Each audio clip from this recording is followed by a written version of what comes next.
Ito po ang view sa 1.5 at sa 2 hectares. Ito po. Sinama na po kami ng mismong guide po rito. Ito na po. Ito ang pag-iita namin. Ito. Hanggang doon sa nyug na yun na mataas. Ba't ito po binutas ng karsada talaga? Binutas na yan ng bako. Para lang mapasok. Para lang magkaroon sila ng daanan, ha? Ganda.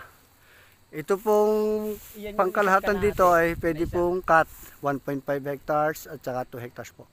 Ito po ang area. Yan po ang view. Ikot natin. Isa't kalahati, isa't kalahati, isa't kalahati. Ito dalawa. Yan po. Ito sa kalahati. Tanaw na tanaw po yung hogad, oh. Ayun naman.